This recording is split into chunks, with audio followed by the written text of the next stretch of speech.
hoy estamos continuando la serie El potencial de la incomodidad y del dolor. Y yo quiero hablarte de la obediencia. La obediencia no es cómoda.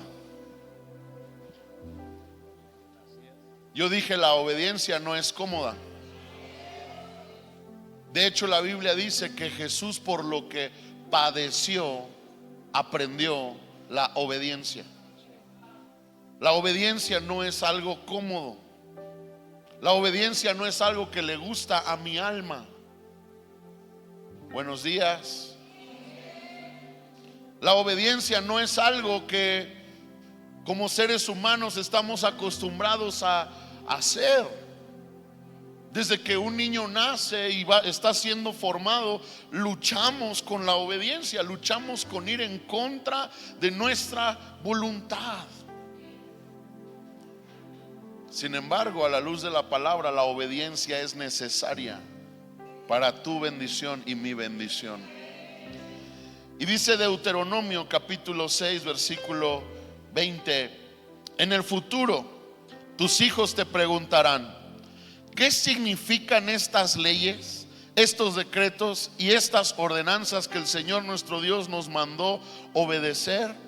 Entonces tú les dirás: nosotros éramos esclavos del faraón en la tierra de Egipto, pero el Señor nos sacó de Egipto con su mano poderosa. El Señor hizo señales milagrosas y maravillosas ante nuestros ojos. Envió castigos terribles contra Egipto, contra el faraón, contra todo su pueblo. Nos sacó de Egipto para entregarnos esta tierra que había jurado darles a nuestros antepasados. Entonces el Señor nuestro Dios nos ordenó obedecer. Repita conmigo: entonces el Señor nuestro Dios nos ordenó obedecer.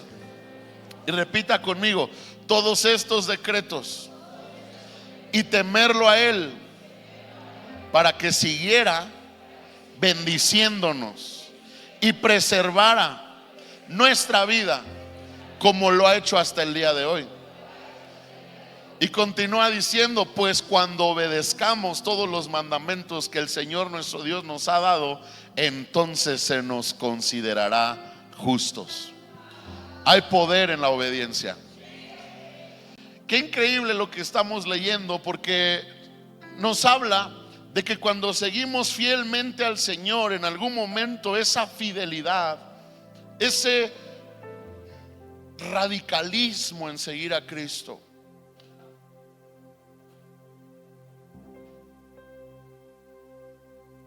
tendrá que generar en la gente que me rodea preguntas.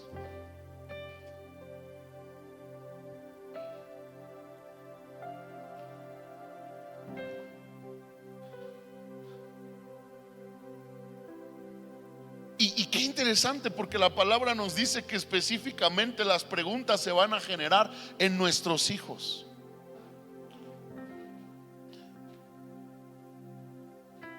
Yo me pregunto qué tanto mi fe está generando preguntas en mis hijos y qué tanto tu fe genera preguntas en tus hijos. Porque lo que estamos leyendo nos enseña que nuestros hijos en algún momento nos van a preguntar: ¿por qué obedeces? ¿Por qué sigues los decretos del Señor? ¿Por qué eres fiel a Dios? ¿Por qué haces lo que haces? ¿Por qué te congregas? ¿Por qué danzas y alabas y levantas tus manos? ¿Por qué sirves? Una fe radical genera preguntas en nuestros hijos, mientras que una fe pasiva genera argumentos en nuestros hijos para no seguir al Dios que tú y yo tenemos. Una fe radical genera preguntas en mis hijos, mientras que una fe pasiva genera argumentos para no seguir a Dios. Yo prefiero provocar en ellos preguntas que argumentos. ¿Por qué, papá? ¿Por qué seguimos a Dios? ¿Por qué? Y ahora, qué interesante, porque el Señor le dice: ahora ustedes van a responderles su testimonio. ¿En qué momento el Señor los encontró? ¿En dónde estaban? ¿Cuál era su circunstancia? ¿De qué eran esclavos? Y literalmente le dice: ustedes responderán: nosotros éramos esclavos de Egipto. Hay otras porciones en la Biblia donde dice: les van a enseñar las marcas en su espalda de que eran esclavos, de que fueron esclavos. Sabes que muchas veces nuestra manera de seguir a Cristo no tiene sentido hasta que ves de dónde venimos. A veces es fácil criticar a gente que grita como loca, baila como loca, corre como loca, pero tú no sabes de dónde Dios lo sacó. A veces es fácil criticar a gente exagerada en su pasión por el Señor, en cómo les sirve, en cómo llegan desde temprano, en cómo se van hasta tarde. Y decimos: gente rara, loca, ¿qué les pasa? Algo está mal en su cabeza, pero tú no sabes de dónde Dios lo sacó.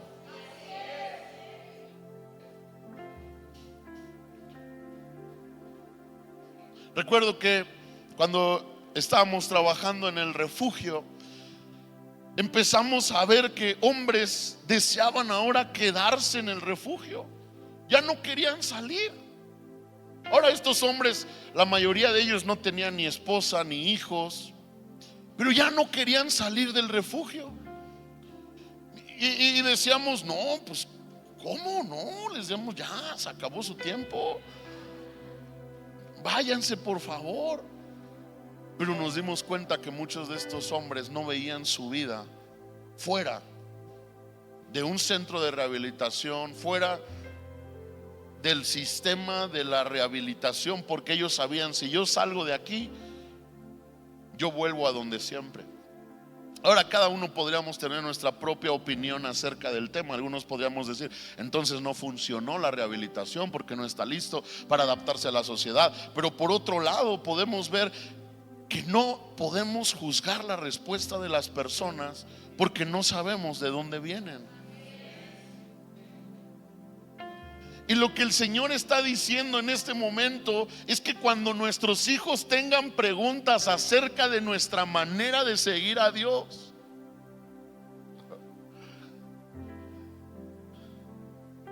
mire, le tengo que decir algo que usted ya sabe. Yo soy intenso.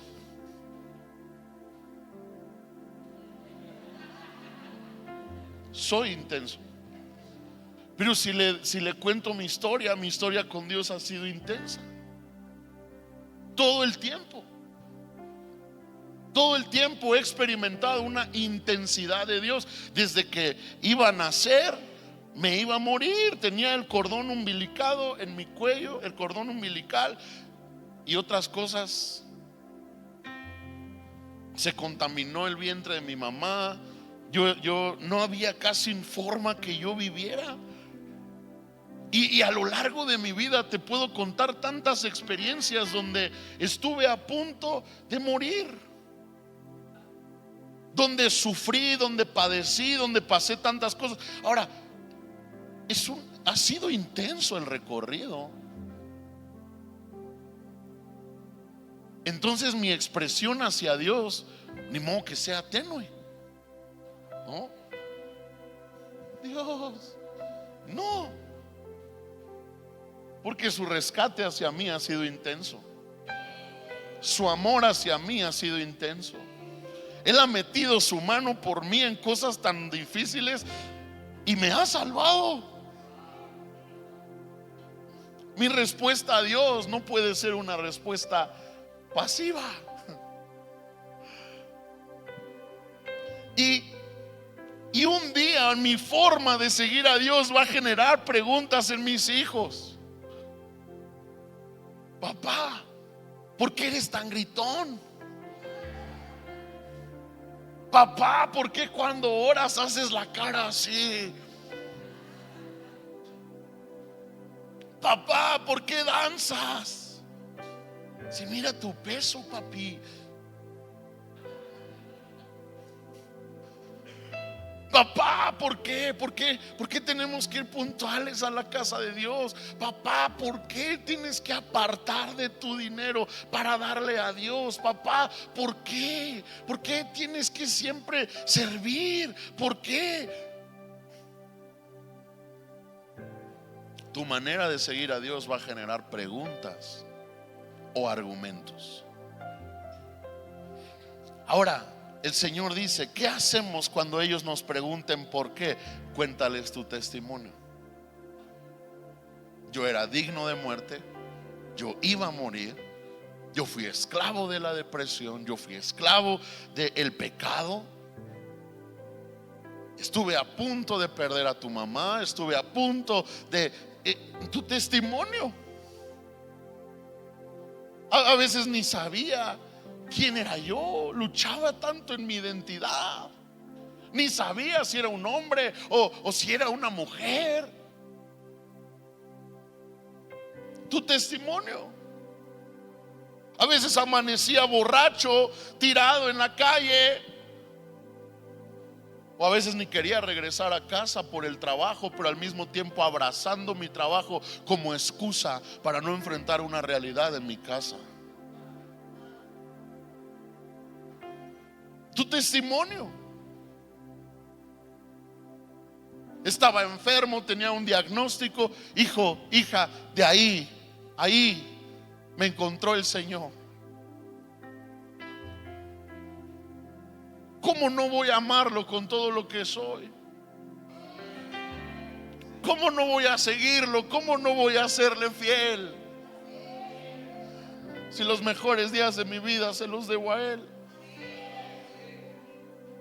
Si cosas han cambiado, es por Él. Si cosas han mejorado, es por Él. Si he tenido la esperanza de un mañana, es por Él. ¿Cómo no voy a seguirlo? ¿Cómo no voy a amarlo? Amado hijo, hija, y también te quiero decir, quizás tú ya no naciste en el contexto de mi peor momento, y tu contexto habla de tantos milagros que tú no has palpado y visto, pero tienes que entender que Dios es el todo de la vida. Y si lo perdemos a Él, hijo, hija, no importa cuántas cosas ha hecho el Señor por nosotros, tú y yo podemos perderlo todo. Él es el todo de la vida. Ese es nuestro testimonio, nuestra historia con el Señor. Pero ahora eso nos tiene que entonces llevar a esta siguiente convicción, y es: ¿qué nos ha llevado de donde yo estaba a donde hoy por su gracia y misericordia estoy? Obediencia. No hay otro vehículo, hermano, hermana. No, es que a mí yo veo, pastor, que pues ha sido así literalmente, como que ángeles empujándome.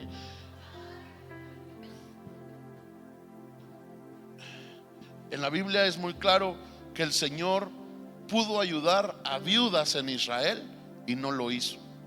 Pudo ayudar a leprosos en Israel y no lo hizo.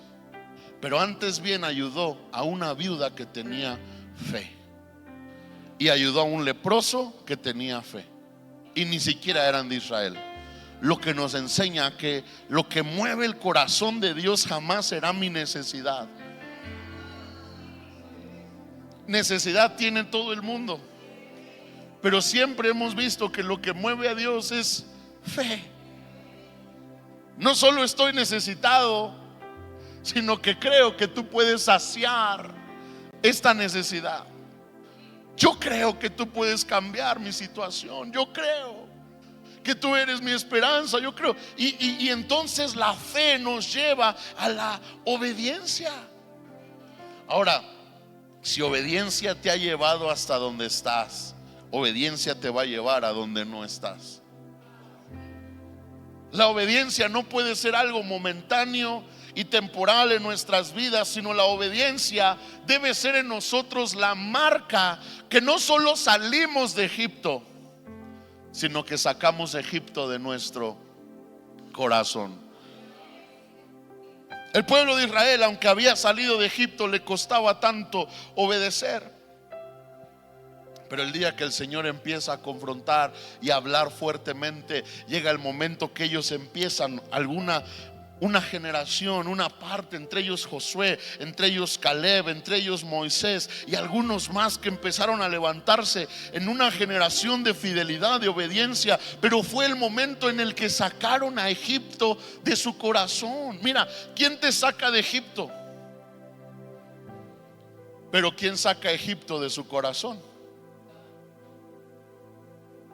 Dios hace lo que yo no puedo, pero yo tengo que hacer lo que me toca hacer. ¿Y qué tengo que hacer yo? Renunciar a Egipto, renunciar al pasado, renunciar a los vicios, renunciar a las ataduras, renunciar a mis constantes pasados. Mis papás eran, mis abuelos eran, y entonces yo soy. No, en Cristo soy una nueva criatura. Lo pasado queda atrás. Hoy entro a una nueva dimensión de vida. Soy un hijo de Dios. Yo tengo una genética distinta a la que atrapó a mi abuelo, a mi padre. En Cristo yo respondo a una nueva identidad. Y entonces qué increíble, porque ahora la obediencia produce que Egipto salga de mi corazón. Pero ahora la pregunta es: ¿por qué tengo que obedecer la palabra de Dios? Sí, ok, lo que acabamos de leer, porque la palabra de Dios me ha llevado hasta donde hoy estoy, y la palabra me va a llevar a donde no he llegado. Pero ¿por qué tiene tanta importancia lo que dice este libro? ¿Por qué debo mi pasión, mi devoción y mi compromiso a su voz? Ojo, no solo es un cuento que me emociona, no solo es un cuento en el que yo creo, no solo es algo que me mueve, sino que es algo a lo cual yo entrego toda mi pasión. ¿Cómo vuelve a trabajar alguien en un trabajo que le dio fruto? Si estás vendiendo manzanas y te fue re bien vendiendo manzanas, al otro día, ¿cómo las vas a vender?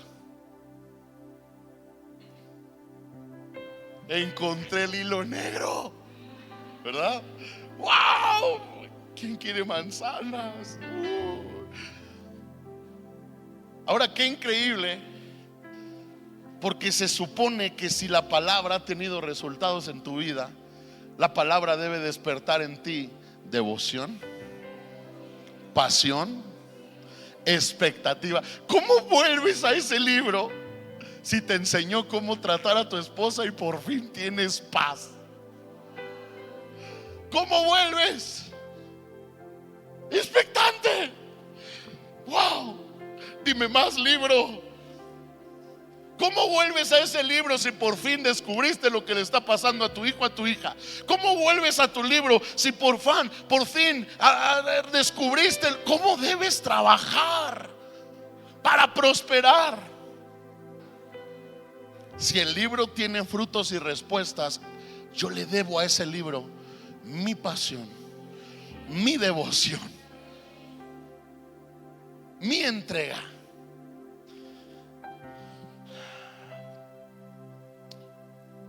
Entonces, ¿por qué? ¿Por qué lo debemos hacer? ¿Por qué lo hacemos? Porque la obediencia tiene sus frutos. La obediencia ha sido el trabajo personal. Otra vez, Dios hace los milagros como sacarme de Egipto, pero yo hago lo que a mí me toca, como sacar Egipto de mi corazón. Y eso se llama obediencia. Y obediencia es el trabajo del arado en el campo. Obediencia es también el fruto del arado, el fruto de ser intencional en recibir, en amar la palabra de Dios.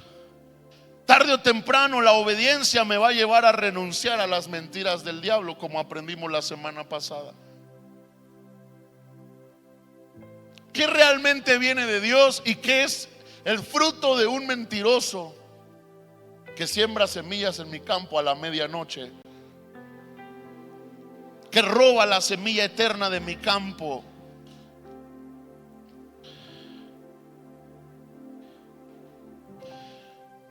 La obediencia también habla entonces de un verdadero compromiso con Dios, mientras que la vida de sacrificio a veces solo refleja una intención de mover a Dios, pero no de agradar a Dios.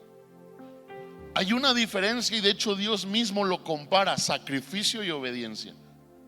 Sacrificio es el lenguaje de muchos hacia Dios, pero a veces sacrificio solo es la intención de moverlo, mientras que obediencia habla de un verdadero compromiso con Dios. El sacrificio muchas veces quiere una respuesta, demanda una respuesta. Yo voy a mejorar, pero espero de ti también que mejores. Yo voy a entregar, pero espero que tú también me entregues. No sé si alguien alguna vez ha visto gente desesperada que le dan un diagnóstico y si no cambia su dieta se muere. Y antes de saber que si no cambiaba la dieta se iba a morir, una noche antes estaba echando unos tacos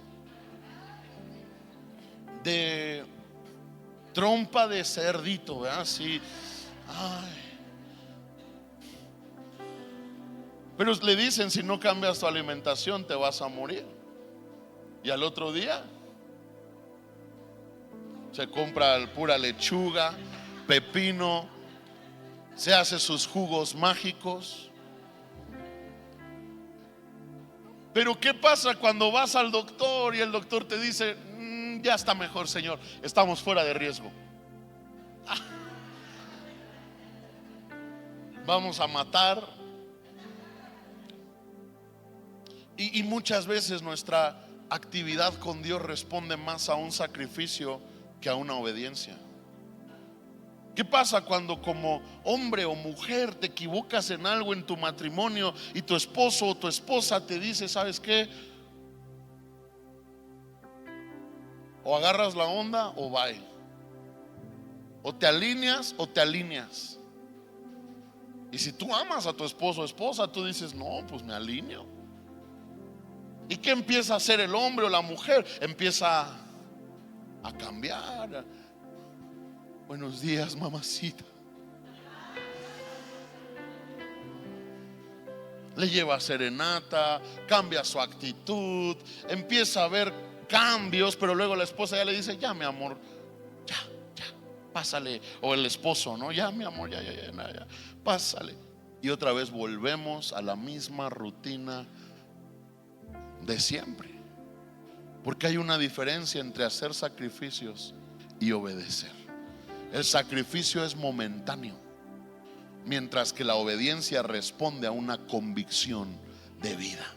El sacrificio busca resultados inmediatos, mientras que la obediencia, aunque no tenga resultados, sabe que lo mejor es obedecer.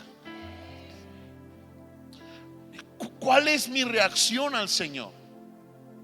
¿Cómo es que yo sigo a Dios? No, ya como que me va a dejar mi esposa, ahora sí me voy a echar el danzón de los viejitos aquí adelante. Padre, quiero mover tu corazón. Padre, sálvame. Conozco muchos hermanos, no vienen a esta iglesia, pero: pastor, ore por mí. No, si cierro ese negocio, pastor, ese tercer nivel, no lo echamos, pastor, no lo echamos. Pastor, ore por mí, le va mi primicia, pastor. Así dicen en otras iglesias: pastor, si Dios me bendice.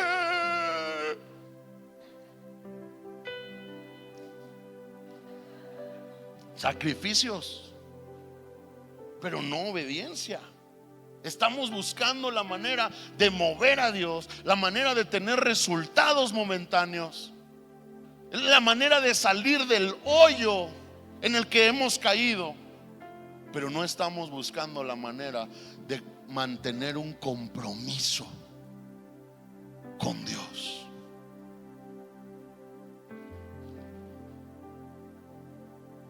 Primera de Samuel 15:22. Y Samuel dijo: se complace Jehová tanto en los holocaustos y víctimas como en que se obedezca a las palabras de Jehová. Ciertamente el obedecer es mejor que los sacrificios.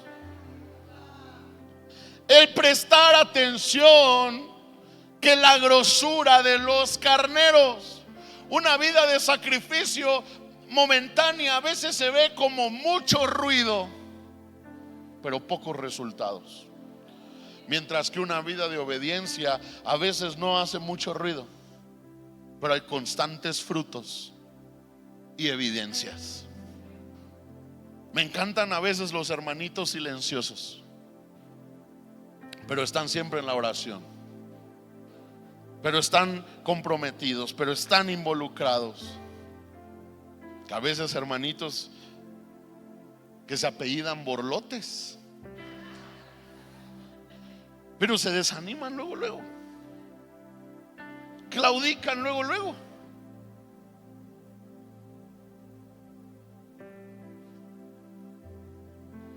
No me vea así.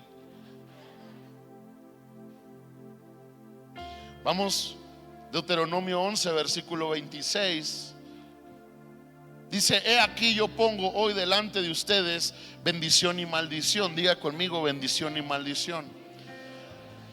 Pero ahora el Señor dice: la bendición, si oyeres los mandamientos de Jehová vuestro Dios, que yo los prescribo hoy.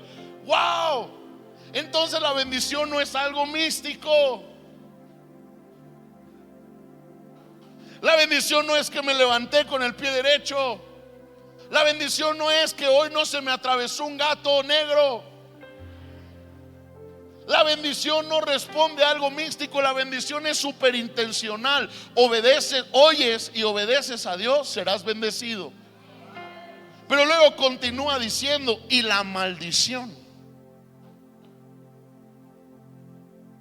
si no oyes los mandamientos de Jehová tu Dios y te apartas del camino que yo te ordeno hoy para ir en pos de dioses ajenos que no has conocido.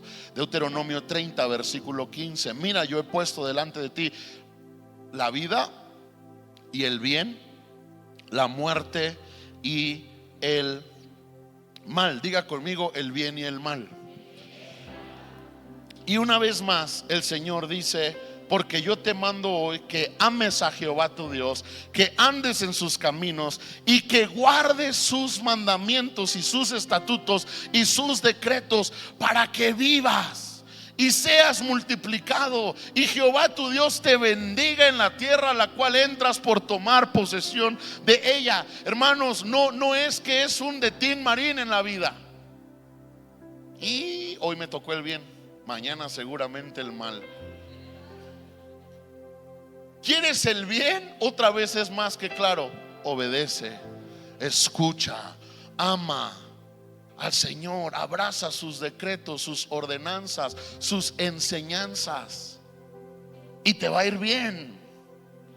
Pero también en el verso 17: mas si tu corazón se apartare y no oyeres, y te dejares extraviar, y te inclinares a dioses ajenos y les sirvieres, y vienen las consecuencias. Y otra vez, Deuteronomio 30, 19: a los cielos y a la tierra llamo por testigos hoy contra ustedes, que les he puesto delante la vida y la muerte. El Señor pone bendición y maldición, bien y mal, y ahora vida y muerte. Pongo delante de ti la vida y la muerte, la bendición y la maldición. Escoge pues la vida. El Señor mismo te dice: hijo, hija, escoge la vida. Iglesia, escojan la vida. Hombre que estás hoy aquí, escoge la vida. Escoge pues la vida, para que vivas tú y tu descendencia, amando a Jehová tu Dios. Y otra vez se repite: atendiendo a su voz y siguiéndole a Él, porque Él es vida para ti y prolongación de tus días, a fin de que habites sobre la tierra que juró Jehová a tus padres Abraham, Isaac y Jacob, que les había de dar. ¿A qué conclusión llegamos después de estos tres increíbles porciones de la palabra? Él pone delante de ti la bendición, la maldición, la vida y la muerte. Y por último, ¿qué pone delante de ti? Es que se me olvidó, no es que lo estoy poniendo a prueba. Ayúdeme. Pone delante de ti la vida y la muerte, la maldición y la bendición, y el bien y el mal. Gracias. El bien y el mal. Todos así como, no vamos a responder porque luego nos quemamos. No, se me olvidó, ayúdeme. Pero de estas tres cosas aprendemos algo bien claro. Y es: si obedeces, te irá bien. ¿Podrías repetirlo conmigo? Si obedezco, me va a ir bien. Ahora, ¿cómo puedo obedecer la palabra? Si fuera tan simple, ¿por qué nos tienen que hablar de esto? Si fuera tan sencillo, ¿por qué nos tienen que hablar de obedecer la palabra de Dios? Número uno, tengo que exponerme a la palabra. Romanos 10:17, así que la fe es por el oír y el oír por la palabra de Dios. Yo tengo que oír la palabra de Dios. Congregarme es parte de exponerme a la palabra de Dios. Ahora, en las semanas pasadas tenemos mucho más contexto de cómo exponernos. No vengas a exponerte como un campo de tenis, ¿verdad? No, el pastor, la palabra dice eso. No es cierto. Quieren que yo cambie. No voy a cambiar. Buenos días. No dejes que el enemigo siembre mentiras en tu campo. Trabaja la tierra de tu corazón. Ok, eso ya lo sabes. ¿Sí? Si no, les repito las enseñanzas. Eso ya lo sabemos. Ok, pero además de lo que ya hemos hablado, ¿qué tengo que hacer? Exponerme a la palabra. Jamás huyas a la oportunidad de exponerte a la palabra de Dios. Exponte a ella. Abre tu Biblia, léela a voz audible. Ponte la Biblia en audio.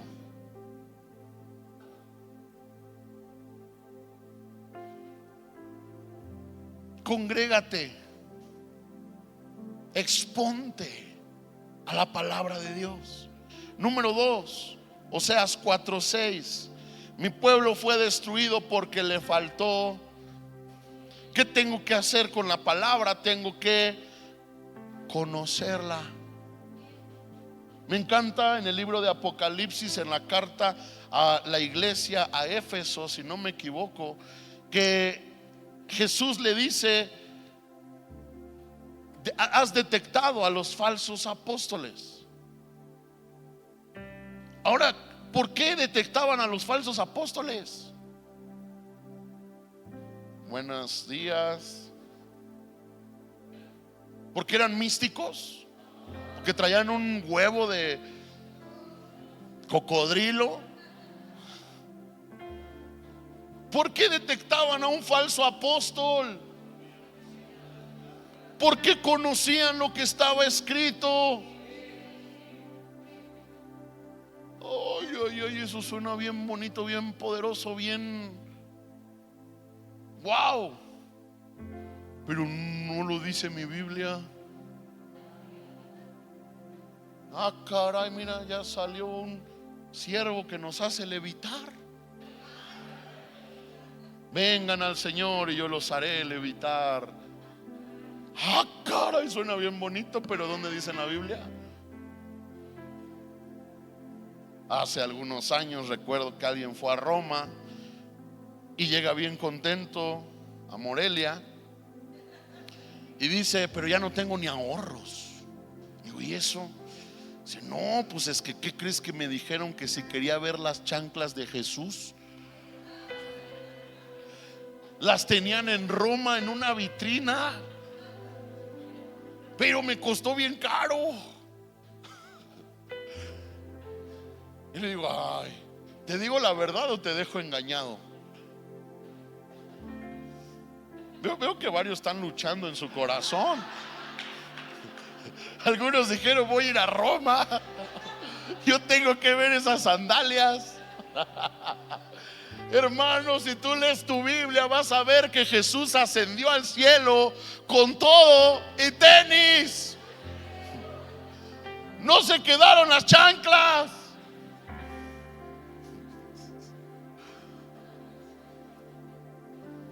Hace años una señora de otra iglesia le llamó a mi papá y le llamó y le dijo, Pastor Eliud, ¿qué cree? Ya llegó Jesús. Mi papá dijo, el politiquillo ese que anda ahí sonando. No, ya llegó Jesús de Nazaret, el Hijo de Dios, y mañana vamos a cenar con él. Lo invitamos. A veces somos, hermanos, tan ignorantes que nos llevan. Ábrele tu casa, Jesús, porque sea un saqueo de esta generación. Hoy va a cenar Jesús en tu casa. ¿Qué dice la Biblia de eso? Que cuando Jesús vuelva, si tu ojo no lo vio, Jesús no volvió. Todo ojo lee y será en todo el mundo. Hermana, qué lamentable que usted esté creyendo esa mentira, porque la Biblia dice que si Jesús vuelve, todo ojo. Hoy en día muchos andan diciendo, viene el último avivamiento, y hasta dicen mexicano. Y se pone la bandera de México y andan predicando con la bandera de México. Perdóneme, pero eso es ignorancia. Que yo nunca veo en mi Biblia que Jesús nos diga eso. Es que a mí me lo dijo el Espíritu. Pues tu espíritu es un mentiroso. Tu espíritu te dice cosas que la Biblia no dice. Porque el espíritu del cual mi Biblia habla dice, Él nos guiará a toda la verdad. No a mi verdad, no a mi emoción, no a mi carnalidad.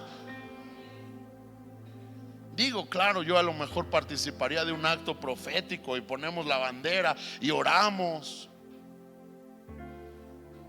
Anda un montón de locos diciendo, viene el último avivamiento, el avivamiento mexicano. Para empezar, el avivamiento pertenece a una nación. Mi Biblia dice que un día vamos a estar toda lengua, toda tribu y toda nación. Es más, no dice la palabra, ya no son ni judíos ni griegos. Ni sé por qué estoy hablando de esto. Pero y andan diciendo, viene el último avivamiento mexicano y después vendrá Cristo. ¿Qué? Cuando tú lees la Biblia dice que vendrá dolor, dificultad. Dice, y después de esto vendrá el Hijo del Hombre. ¿Sabes que cuando Jesús vuelva, la esfera no va a ser la esfera más avivada y poderosa? Será una esfera de dolor, de quebranto. En medio de eso habrá gente que habrá perseverado hasta el fin.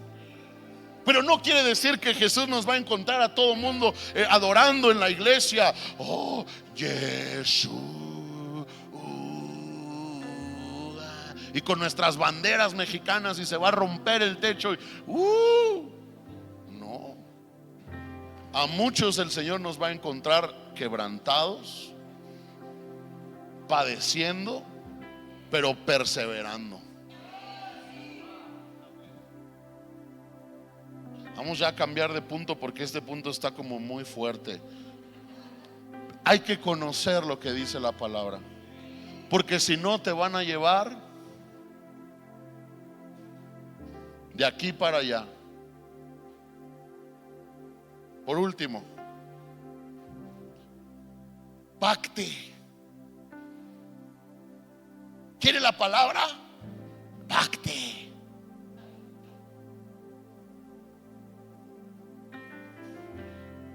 Ahí donde está usted, señora, señor, viendo este video, vaya al cajero más cercano. Ya parece secuestro.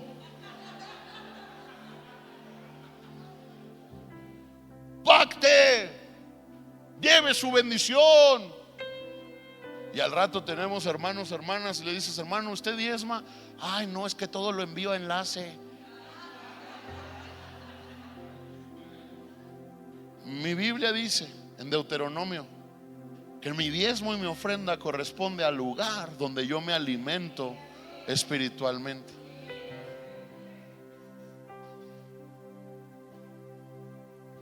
Eso tampoco le gusta a algunos, pero eso sí dice la Biblia. Está peligroso el tema, ¿verdad? Vamos al siguiente punto. Que las palabras lleguen a tu corazón. Deuteronomio 6:6: y estas palabras que yo te mando hoy estarán sobre tu corazón. Ahora la pregunta es ¿cómo? Porque empiezan llegando a mis oídos, pero muchos nos quedamos con la Biblia en los oídos, pero no en el corazón. De hecho, la Biblia enseña de esta gente que es oidora de la palabra, pero no hacedora de ella. Porque a veces solo recibimos la palabra con el oído, se queda en el oído. Solo sé la palabra. Eso nos enseña que hay una diferencia entre información y revelación. Que lo sepas no quiere decir que lo creas. Que lo sepas no quiere decir que lo practiques. Así de sencillo. Y no deseo que nadie me juzgue, pero yo no tengo la revelación de bajar de peso. De información sé que debería, pero no tengo la revelación. Todos los días cuando mi esposa me dice ya, yo digo no, tengo más hambre. No tengo la revelación. Ahora usted podría juzgarme, pero hay cosas que usted tampoco tiene la revelación. Ahora no estamos diciendo estamos todos tontitos y lelitos. No, hay que crecer. Mire, no tengo la revelación de dejar de comer, pero por lo menos sí ya le he dicho a mi esposa: quiero empezar a caminar.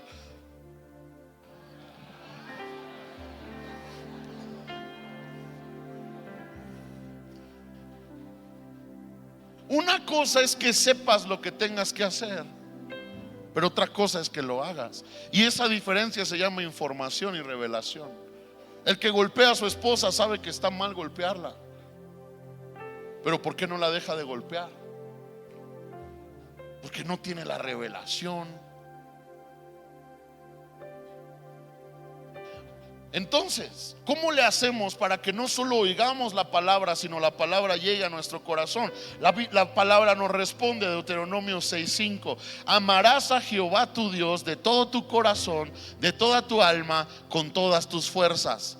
¿Cómo le hago para que la palabra llegue a mi corazón? Tengo que volverlo personal. ¿Qué pasa si alguien que no conoces viene y te dice: estás bien feo? Pues si no lo conoces, le dices: pues estás peor, mijo, ¿no? Si no lo conoces, dices: pues la verdad lo que él me diga me vale, ni lo conozco. Pero ¿qué pasa si la persona que más amas viene y te dice: eres bien guapo? A ver, ayúdeme, ¿qué pasa? Esas palabras llegan a tu... porque es personal, porque le amas, porque le crees.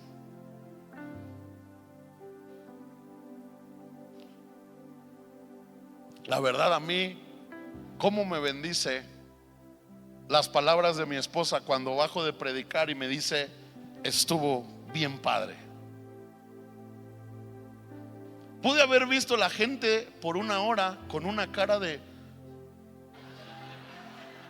morticio, morticia.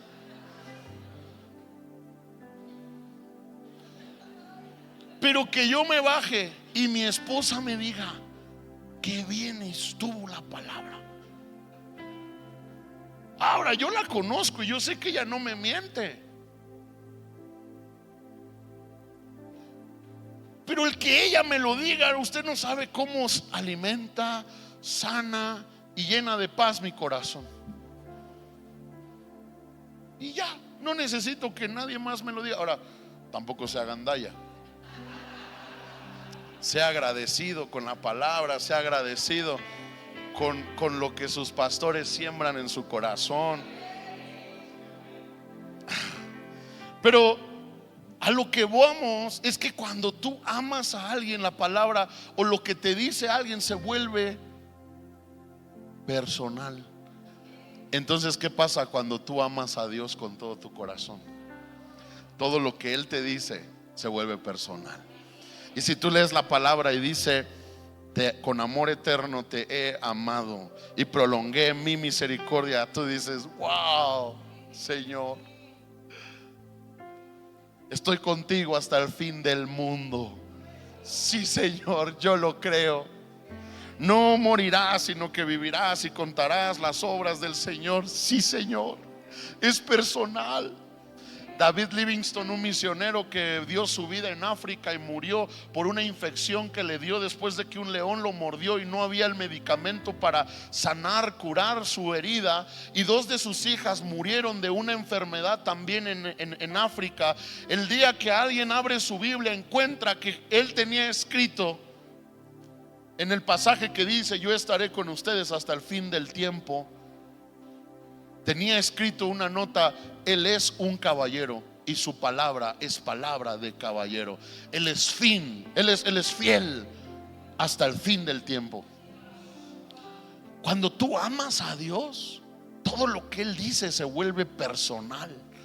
Tú lo crees, tú lo abrazas. Por eso dice el Salmo 119:11: en mi corazón he guardado tus dichos. ¿Qué haces si el amor de tu vida te da una carta? ¿La tiras? ¿La echas en la taza? ¿Por qué el salmista guardaba los dichos de Dios? Porque era una relación personal de amor. Señor, lo que tú dices es tan fiel y poderoso que no solo lo voy a oír, lo voy a guardar. No solo va a tocar mis oídos, va a tocar mi corazón. ¿Qué tan personal se ha vuelto nuestra relación con el Dios de la palabra? Si no es personal, solo vendrás a oír un mensaje. Pero si es personal, tú vendrás con un corazón abierto, porque es la palabra de un caballero.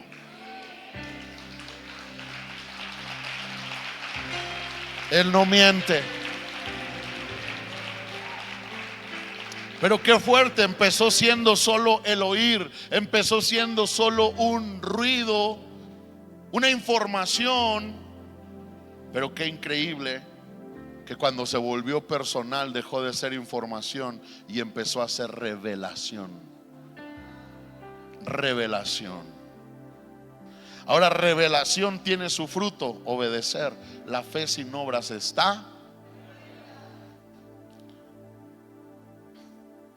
Ahora, esto me lleva al siguiente punto, y es la importancia de la circuncisión del corazón. Hebreos 4:12: la palabra de Dios es viva y eficaz. Qué increíble, hermano, hermana, porque cuando usted lee su libro, su Biblia, usted lee el único libro que está vivo.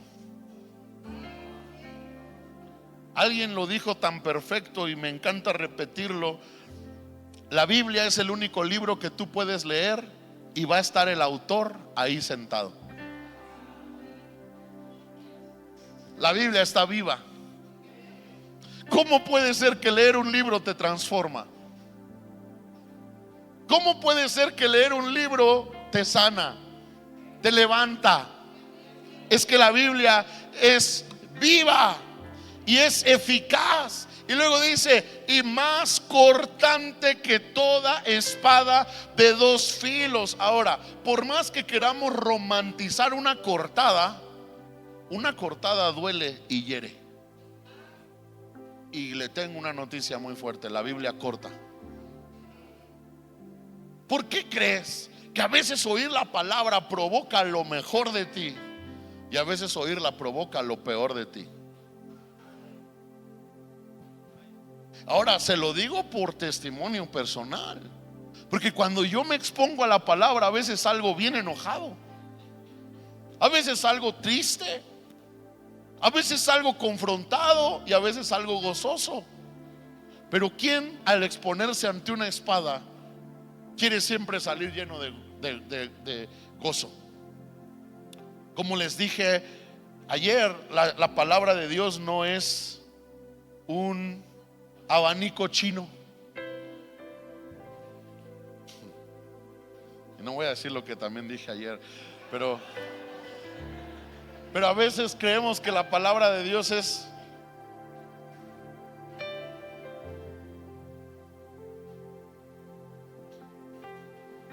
la palabra de Dios es una espada que tiene filo, que penetra. Aquí dice, más cortante que toda espada de dos filos, penetra hasta partir el... ¿Qué son de las cosas que más le duelen al ser humano? El alma.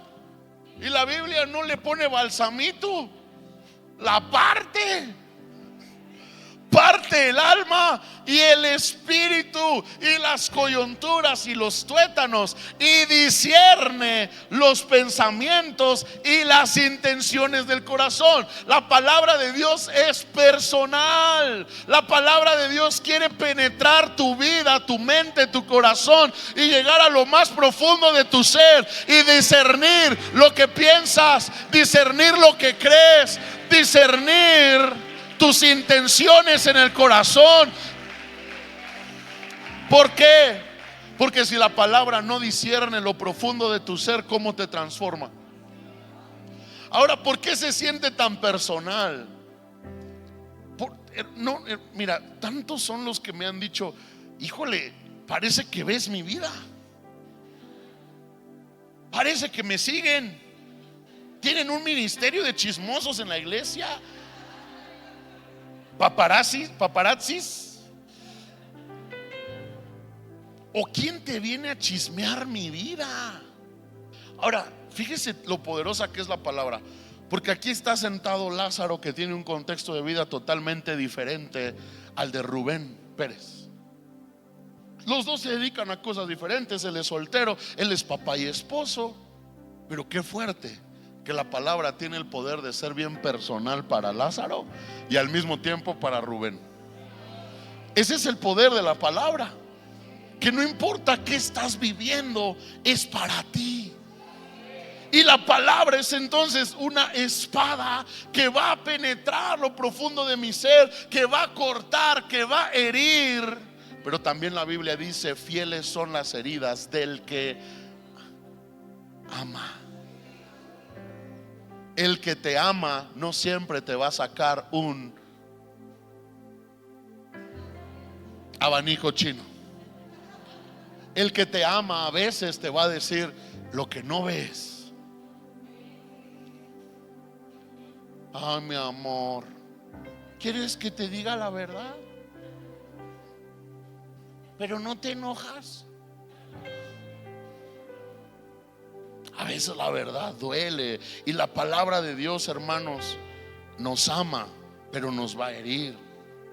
Romanos 2:29, la circuncisión es la del corazón. Qué poderoso, porque entonces la palabra de Dios es una espada y llega tan profundo como a discernir intenciones del corazón. Y luego la palabra nos dice, la circuncisión es la del corazón. ¿qué crees que nos ayuda a circuncidar nuestro corazón? Ay, no me subieron mi Biblia. Yo tenía mi Biblia ahí a propósito. Mi Biblia, hermano. En el nombre de Jesús. ¿Qué crees que circuncida tu corazón y mi corazón? La espada. Ahora, ¿por qué ocupo ser circuncidado? Literalmente se refiere a una grosura en el corazón. En el contexto de la circuncisión del corazón se refiere a un corazón que tiene grasa, que ha crecido, pero tiene cosas que le estorban para discernir a Dios. Cuando Adán y Eva están esperando a Dios en el huerto, acaban de pecar. Dice la Biblia que Dios llega y ellos se esconden de Dios. El pecado, las cosas de esta vida, la banalidad de la vida, todo lo que la palabra de Dios nos enseña como algo que se vuelve una barrera entre Dios y nosotros. ¿Sabes qué produce? Que nuestro corazón se ha engrosado. Y ahora ya no podemos discernir a Dios. Ahora no corremos a Dios, ahora corremos de Dios. Ahora no queremos oír a Dios, ahora queremos huir de Dios. La grosura del corazón es lo que nos estorba. Por eso Ezequiel nos habla de una de las promesas que el Espíritu Santo traería, y es: les daré un nuevo corazón. Les quitaré ese corazón de piedra y pondré en ustedes un corazón de carne, que ame, que obedezca mi palabra. La obra del Espíritu Santo hasta el día de hoy tiene que ver con devolvernos corazones sensibles, que pueden oír, que pueden recibir, que pueden entender, que pueden obedecer, que pueden amar. Esa es la obra del Espíritu Santo en nosotros. Y la obra de la palabra no está separada a la del Espíritu. La letra mata, el Espíritu vivifica. Es un trabajo en conjunto. ¿Quién nos guía a toda la verdad? El Espíritu Santo. Es un trabajo en conjunto, circuncidar el corazón. Vamos al siguiente punto: renovación del entendimiento. Si yo quiero de verdad ser un campo donde la palabra da su fruto, yo necesito renovar mi entendimiento. Y Romanos 12:1 dice: así que, hermanos, les ruego por las misericordias de Dios, que presenten sus cuerpos en sacrificio vivo, santo y agradable a Dios, que es vuestro culto racional. Paréntesis: esto es alabanza y adoración. Les ruego por las misericordias de Dios que presenten sus cuerpos en sacrificio vivo. Danzar es un sacrificio. Alabar, levantar las manos. Recuerdo una vez que fui a escuchar al pastor Luis al Estado de México, y llegamos y dice: levanten sus manos. Y levantamos las manos.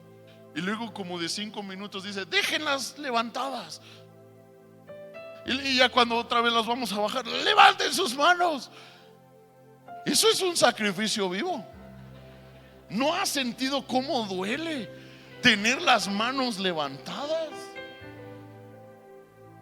Ahora, algunos no estamos dispuestos a hacer ni un sacrificio así de...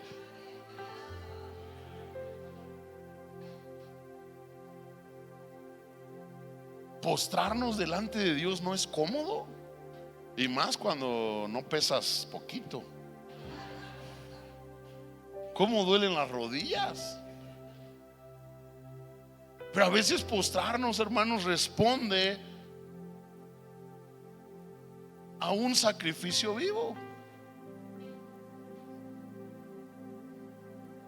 Pero pastor, dijiste que obediencia, no sacrificios.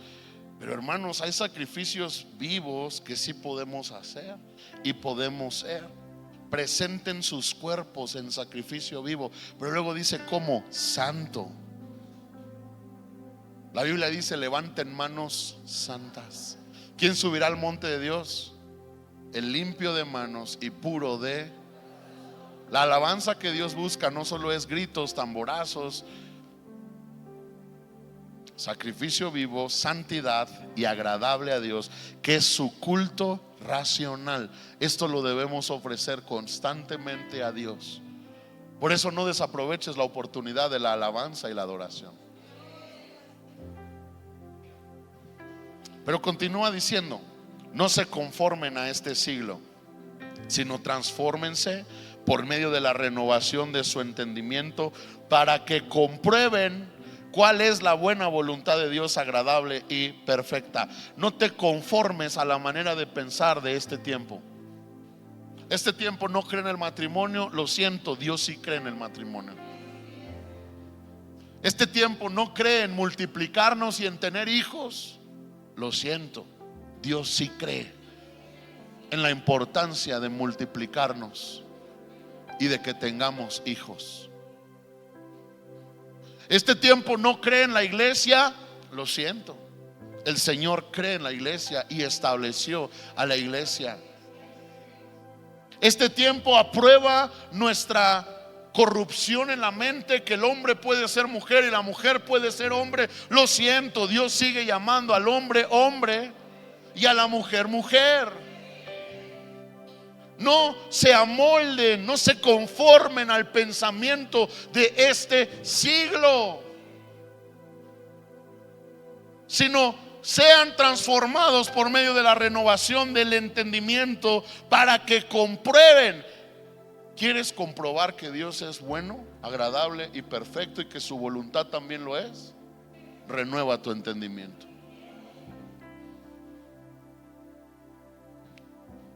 Y Efesios 4:22 dice: en cuanto a la pasada manera de vivir, despójense del viejo hombre que está viciado conforme a los deseos engañosos, y renueven en el espíritu de su mente, y vístanse del nuevo hombre creado según Dios en la justicia y santidad de la verdad. Y otra vez aprendemos dos cosas que nos ayudan a renovar nuestro entendimiento. Y número uno es la verdad de la palabra, y número dos es el Espíritu Santo. Buenos días. ¿Qué me ayuda a renovar el entendimiento? La verdad de la palabra y el Espíritu Santo. No se amolden al mundo. ¿Qué dice la palabra? Eso dice el presidente. Bueno, ahora la presidenta. Ok, ¿qué dice Dios? Eso dice la ciencia. Ok, ¿qué dice Dios? Eso dice el consejero matrimonial. Ok, ¿qué dice Dios? Eso dice el gurú del emprendimiento. Ok, ¿qué dice Dios? Eso dice Walter Mercado. Ok, ¿qué dice Dios?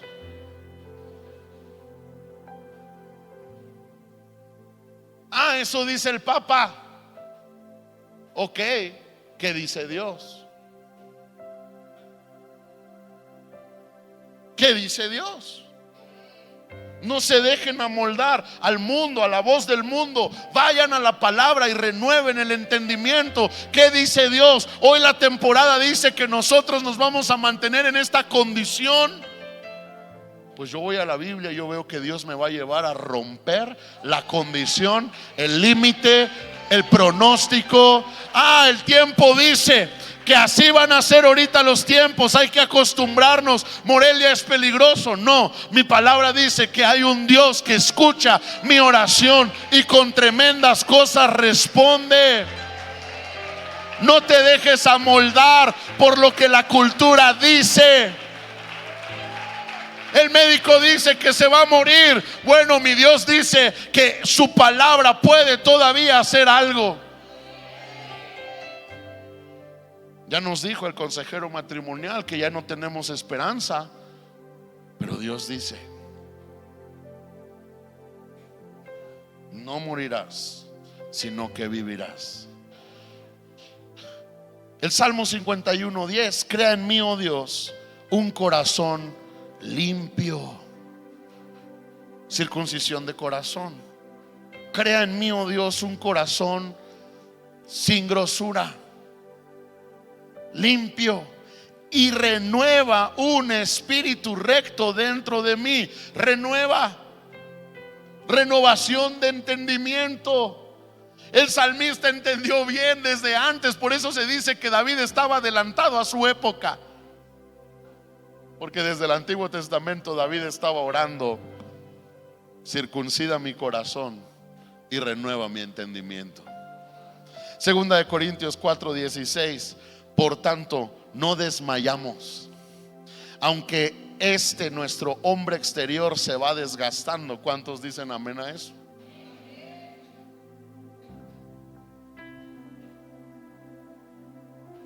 Solo las hermanas con espíritu de Maribel Guardia no dijeron amén. Que no se quieren envejecer, ¿verdad? Fuera en el nombre de Jesús.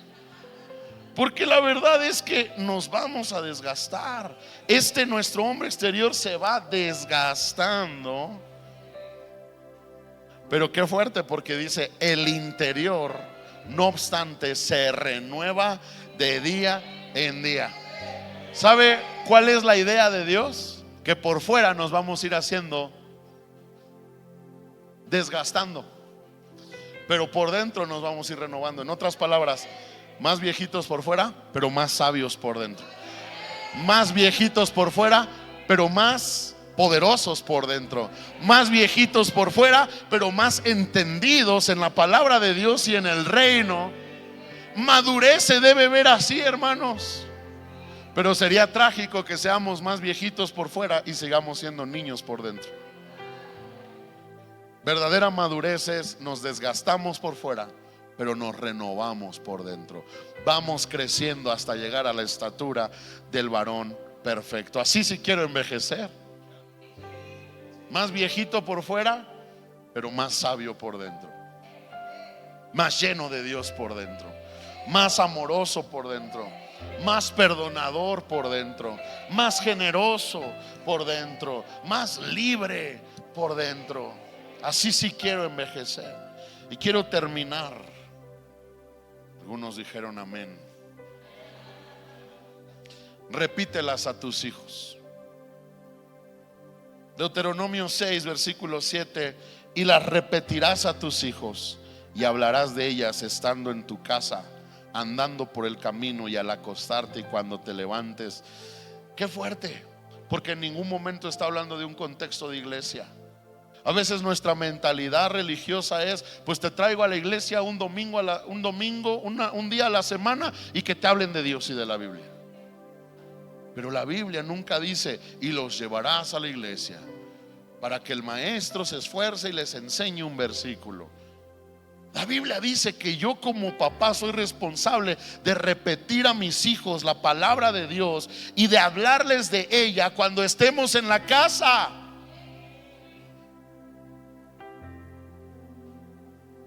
Qué triste cuando en nuestra casa solo suena Netflix, Disney, Amazon, El Recodo.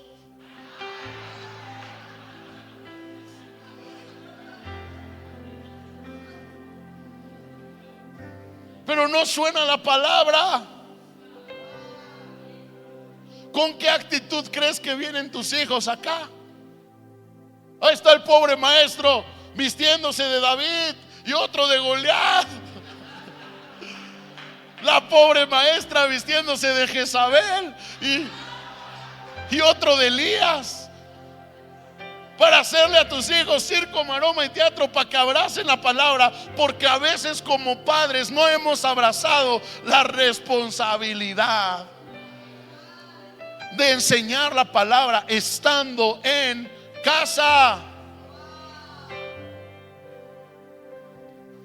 Pero luego no lo deja ahí. Estando en tu casa, andando por el camino. Vámonos a la escuela, niños. Oye, hoy estaba leyendo, hoy estaba oyendo la palabra. ¿Y sabes qué me habló Dios? Que Dios es mi Padre. ¿Sabes qué conflicto es explicarle a unos niños eso? Porque yo le he explicado a mis hijos: Dios es tu papá. Y mis hijos dicen: entonces si Dios es mi papá, tú ya no eres mi papá. Digo, no. Los dos somos tu papá, pero Él es tu papá eterno. Entonces tengo dos papás. Sí, tienes dos papás, pero uno es el Dios eterno. ¿Y solo una mamá? Sí, solo una mamá.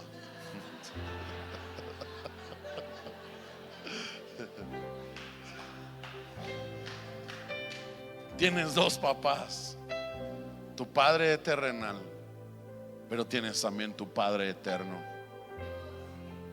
Ahora, qué bendición cuando quizás en tu contexto tu hijo no tiene un papá físico, pero tú le hablas del Papá eterno. Porque sabes que en el reino no hay huérfanos. Jesús lo dijo: no los dejaré huérfanos, les daré al Espíritu Santo. No hay huérfanos. Pero yo soy responsable como padre de enseñar a mis hijos principios tan sencillos como: tú tienes un Padre eterno. Sabes que yo te dejo en la escuela, pero no te quedas solo. El Espíritu Santo está contigo. Él te guarda, Él te guía, Él te ayuda. Cuando no puedas, hijo, pide al Espíritu Santo su ayuda.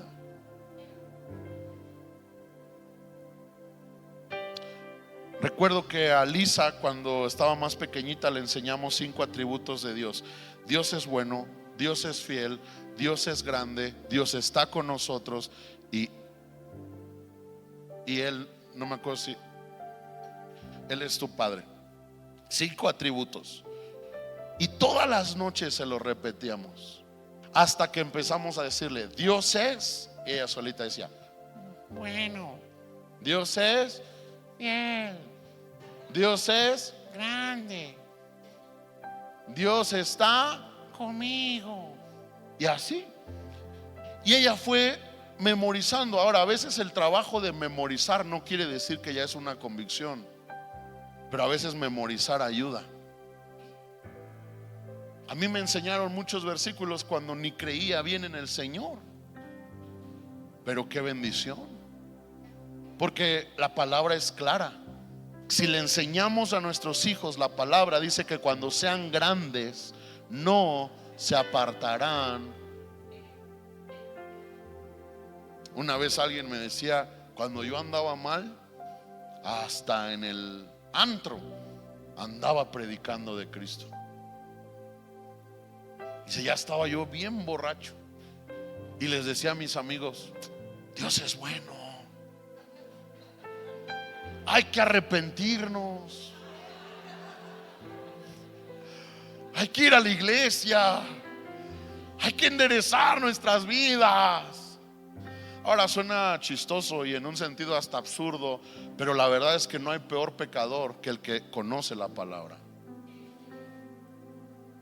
Y yo fui alguien así. Cuando pecaba todo el tiempo, y los ojos del Señor recorren la tierra.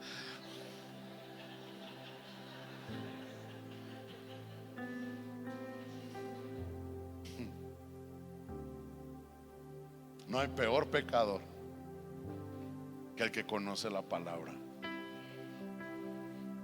Qué bendición estorbar a nuestros hijos, y qué bendición ayudar a nuestros hijos a abrazar una vida de la palabra, de rectitud.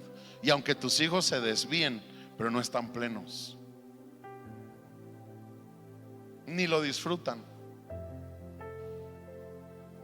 ahí tienen en la mente: ay, honra a tu padre y a tu madre. Estoy mal. La paga del pecado es muerte, mientras que la dádiva de Dios es vida en Cristo Jesús. Y tarde o temprano, hermano, hermana, la palabra tendrá que dar un fruto en el corazón de tus hijos, y tus hijos tendrán que volver en sí. Siembra la palabra desde que ellos son pequeños. Siembra, enseña, repítelas, háblales estando en casa, cuando van en el camino, al acostarte, cuando te levantas. Si usted y yo leemos esto suena exagerado. ¿Tanto? Y eso ya es un extremo. Todo en extremo es malo. Le voy a decir algo: solo Dios no es malo en extremo. Porque la Biblia dice: bienaventurados los pobres en espíritu, porque de ellos es el reino de los cielos. Y la palabra pobre no se refiere a una persona que no tiene nada, se refiere a una persona que, aunque ha recibido, quiere más, quiere más y quiere más y quiere más. No enseñemos una religión a nuestros hijos. Ya es demasiado Dios, hijo. Ya tomaste tu clase. No, de Dios hay más. De Dios hay más. Dios no nos hace daño.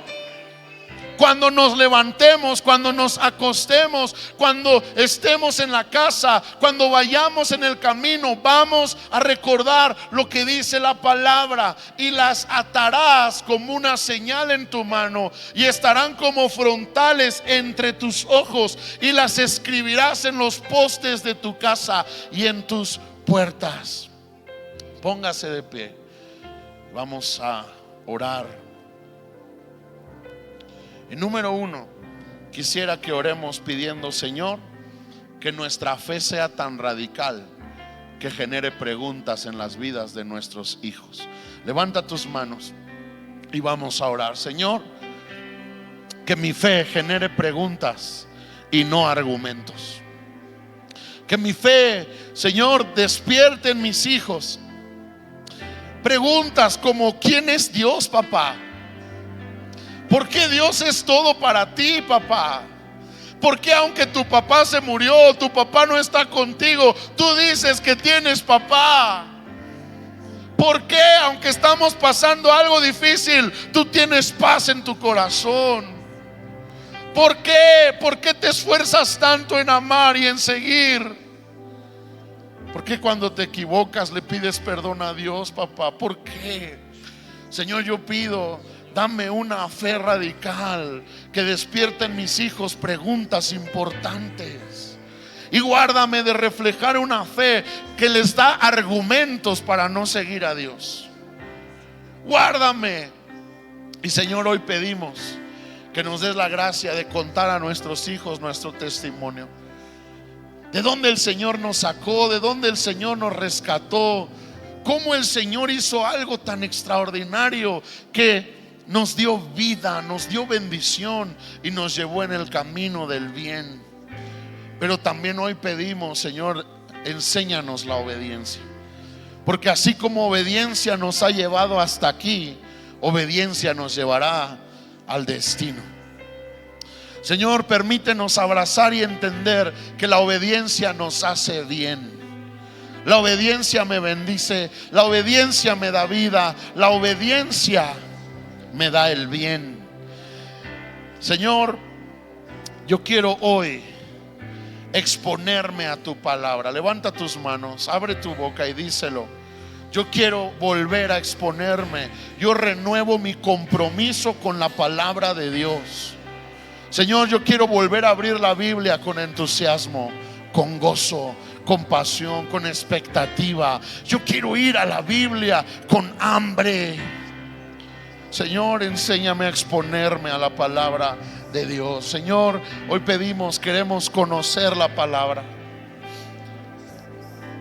Repite conmigo: yo renuncio a la ignorancia de la palabra de Dios.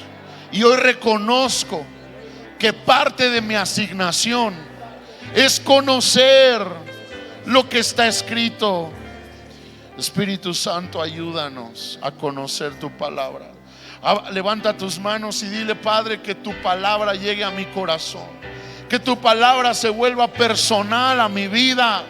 Perdóname cuando solo te he oído con los oídos, pero no he recibido la palabra en mi corazón. Perdóname cuando esto no ha sido personal.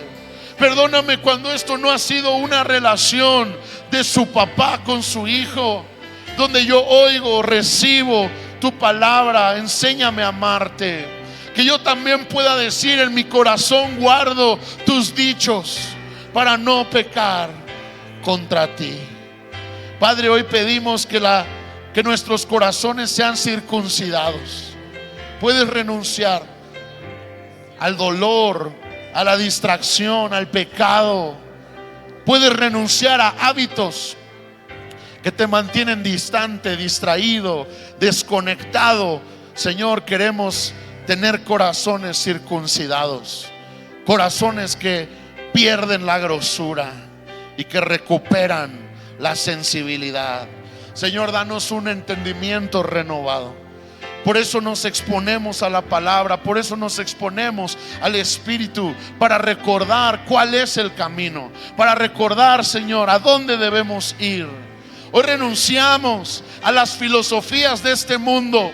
Hoy renunciamos al sistema de este mundo. Hoy renunciamos a las voces en este mundo que nos distraen del camino correcto. Y hoy volvemos a las sendas antiguas, a las sendas que quizás para muchos son antiguas, pero son correctas. Son antiguas, pero llevan al lugar correcto. Son antiguas, pero me llevan al Padre. Hoy volvemos a la senda antigua, a la senda de la verdad. Renunciamos a la mentira, renunciamos a lo oculto. Y Señor, hoy pedimos, danos la gracia de levantar una generación que ama tu palabra. Perdónanos cuando hemos dejado la responsabilidad a la iglesia. Perdónanos, Señor, cuando nuestros hijos nos han visto en casa ser tan apasionados para muchas cosas, pero no para la palabra, no para exponer la palabra, no para tomar un momento y decirles: hoy el Señor me dijo esto en la palabra. Hijo, hija, no puedes olvidar que Dios es bueno, que Dios es tu papá, que Dios está contigo. Levanta tus manos y dile: ayúdame, ayúdame, ayúdame a devolverte una generación para tu gloria y tu propósito.